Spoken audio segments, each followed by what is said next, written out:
Welcome to the April 2014 Lancer lesson, kids.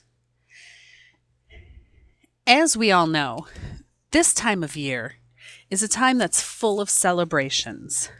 We've had spring break, and in the not too distant future, we're going to be celebrating prom and graduation. The weather is finally starting to get nice out, and we're able to enjoy fun times in the parks with our family and friends.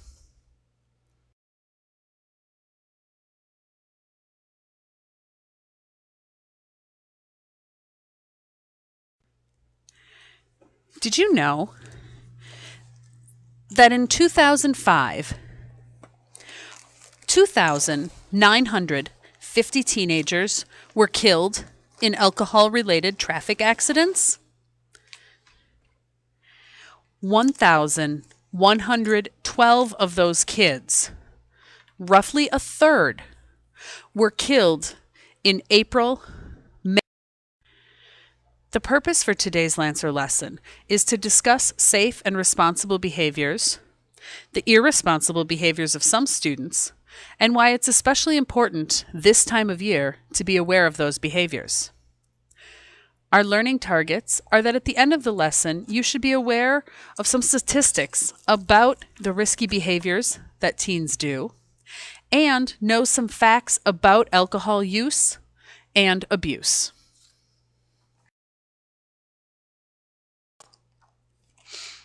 Did you know that alcohol causes a dilation or expansion of blood vessels in your skin? That's why people who drink alcohol often have flushed faces or red noses.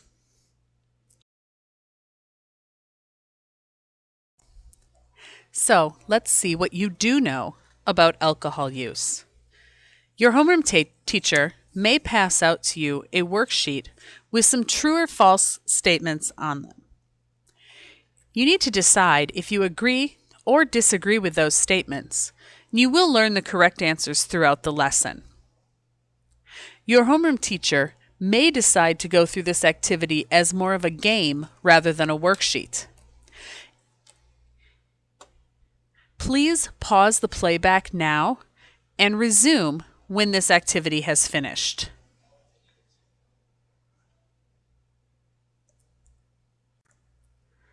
Did you know that a single dose of alcohol can be lethal? A blood alcohol level of about 300 to 400 milligrams per 100 milliliters of blood will usually cause loss of consciousness. Some individuals, though, with a high tolerance may only feel slightly intoxicated at that 400 milligram level, meaning that people can pass out, possibly even go into a coma, without really feeling incredibly intoxicated.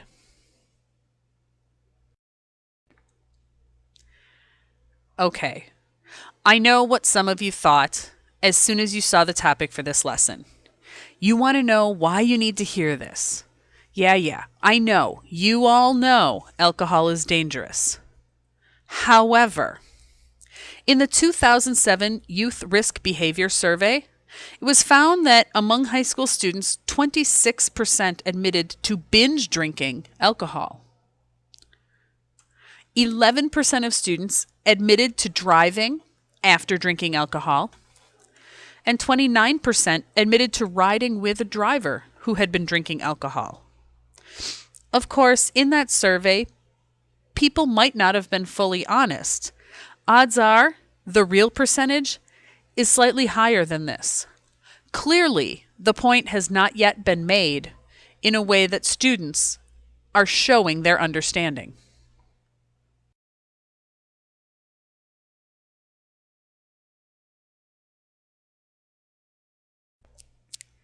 Did you know that 3 out of 10, that's 30%, or roughly 1/3 of Americans, will be involved in an alcohol-related crash at some time in their life?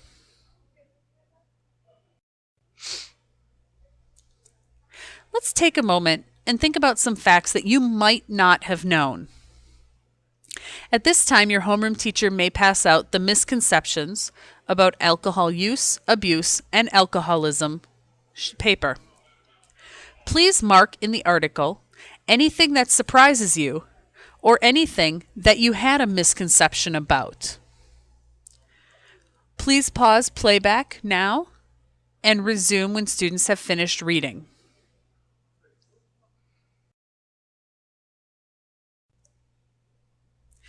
Did you know that studies of young people show that they often assume that their friends drink more than they actually do?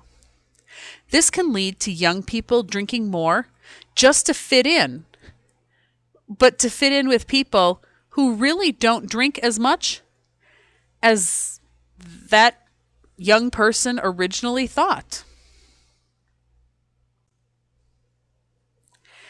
So, after doing that reading, we want to take a moment and look at what you learned. Share with your homeroom what you marked as things that were surprising, things you didn't know, or things you were mistaken about. Take a survey of the homeroom and see how many of the misconceptions everyone marked. And did many students mark the same parts of the article? Was everyone surprised by the same information?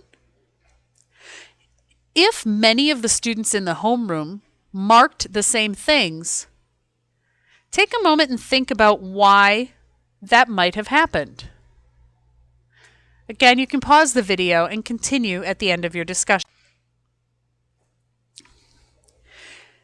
Because prom is coming up soon and is very important to so many students here at La Follette, I wanted to present some prom-related statistics. 90% of teens believe that their peers are more likely to drink and drive on prom night. Alcohol is involved in almost 1/3 of teenage car accident fatalities. 54% of students had 4 or more drinks on prom night. And about 5,000 people under 21 die each year from underage drinking. And that statistic is not about car accidents and drinking and driving. That is simply from things like alcohol poisoning or other effects of actually drinking. All right, let's revisit your worksheet. You've learned some things from your reading, and the video or from your homeroom teacher has provided you with additional information. So let's look at that initial worksheet, if you did it, with the true or false statements, and talk a little bit about the right answers.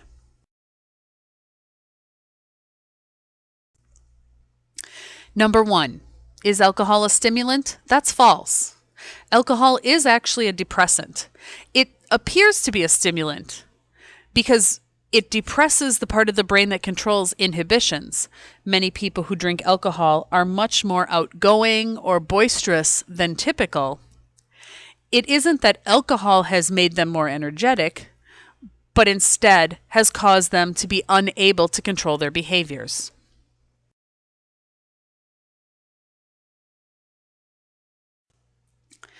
Caffeine will sober you up? That's false. Caffeine will not help an individual become sober. The only thing that's going to reduce the blood alcohol content is actually time.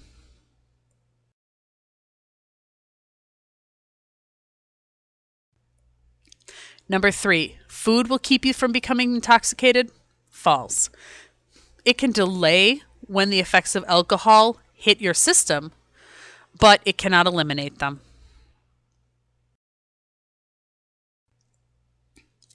Drinking beer is safer than drinking wine or hard liquor such as vodka or whiskey? That's false, assuming we're talking about a standard size drink. Typically, beer is served at roughly 12 ounces. A glass of wine typically contains 5 ounces, and a shot or a mixed drink would contain 1.5 ounces of hard liquor.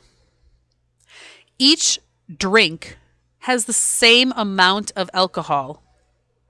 And therefore, there isn't any type that's better for you or safer for you. They're all equally dangerous. Number 5, alcohol-related car crashes are all caused by drunk drivers? Well, the word all is the key there. That is false. Most alcohol-related car crashes are caused by drivers who are legally drunk. However, drivers whose blood alcohol levels are less than the legal limit still have crash rates higher than non-drinkers. Blood alcohol levels below the legal limit still do produce impairments. Also, 1/3 of all pedestrians ages 16 and older who were killed were intoxicated. Sometimes, an intoxicated pedestrian may do something unexpected that a sober driver is unable to avoid hitting them. Number 6, alcoholism is a disease, and that's true. Alcoholism is a chronic condition like heart disease, diabetes, or even an allergy. In this case, it involves a strong craving for alcohol, a reliance on the use of alcohol, especially if there have been adverse consequences in the past and the person continues to use, an inability to limit the drinking, physical illness when drinking is stopped, and the need for increasing amounts of alcohol in order to feel the same effects.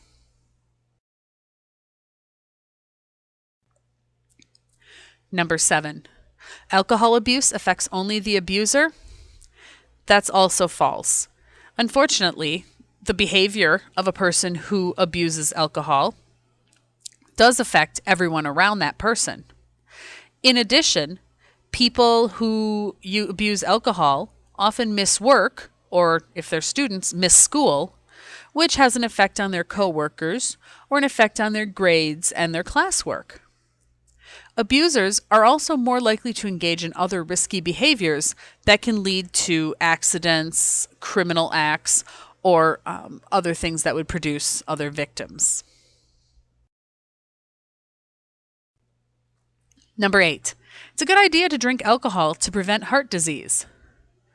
We've heard that. Oh, a glass of wine a day, that's good for your health. This statement is actually both true and false. It was kind of a trick question. Some studies have shown that alcohol in small amounts, like 1 drink per day, can reduce the risk for heart disease in people who consume alcohol. Number 9, drinking alcohol makes you feel more confident. This one's also false. When blood alcohol increases to between 0.06 and 0.2, some people, as we said with the earlier question, do become more boisterous, more exuberant, more outgoing. But that's simply because the part of their brain that monitors and controls their behavior has been depressed by alcohol. And this isn't behavior that's typical of everyone. The way a person reacts is a very individual thing. Some people become very withdrawn after consuming alcohol. Others might experience severe emotional swings.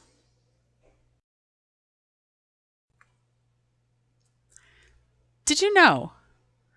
Ironically, teenagers are at a much greater risk of death in an alcohol-related accident than the overall population, even though they can't legally buy alcohol, according to the National Highway Transportation Safety Administration.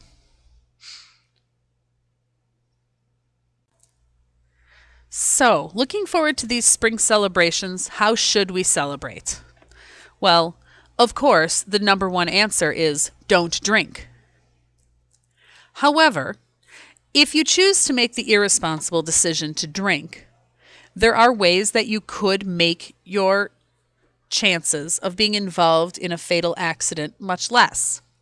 First of all, never drink and drive. Okay? Never get into a car with someone who's been drinking. Okay? Driving with a buzz is the same thing as driving drunk. If you can feel the buzz, that means that there's a part of your brain that's being affected by alcohol, and you are not going to be as in control of yourself as you should be when getting behind the wheel of a vehicle. Arrange for safe transportation before prom night or graduation night or the night of any party arrives, whether that's having a parent pick you up, having a designated driver, or taking a taxi or the bus. Make sure that you have a safe way of getting home. One of the best ways on prom night to keep yourself safe is to keep yourself occupied, having fun without alcohol.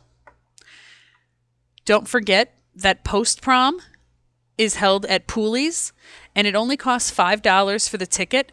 It's lots of fun. They have a lot of really great activities. And going there and participating in that, you definitely won't regret, and it could actually save your life. Don't leave your beverage unattended. Occasionally, someone will think that it's funny to slip you some alcohol when you weren't even planning on drinking. If you've left your beverage sit where other people could have gotten to it, it's much better to be safe and grab a new one than to drink something that someone might have messed with. Try to stay with a couple of friends and agree that you'll all look out for each other. And if you see that a friend has been drinking, make sure that they don't drive. Find a safe way for them to get home. It might be inconvenient for you to drive them home. It might be embarrassing for their parents to be called to pick them up. But everyone would prefer inconvenience and embarrassment over major bodily injury or possibly death in an accident.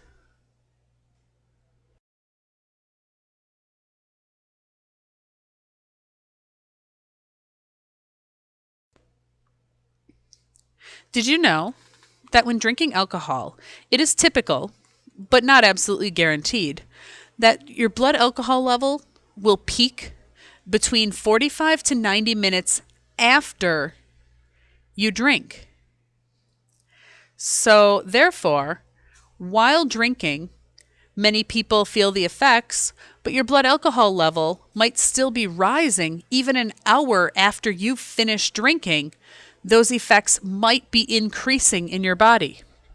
So waiting a little bit after drinking and then driving home is not necessarily any safer than driving right after drinking.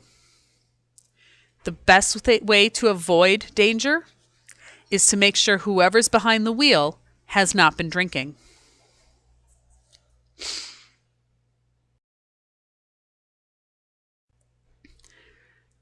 So what if you don't?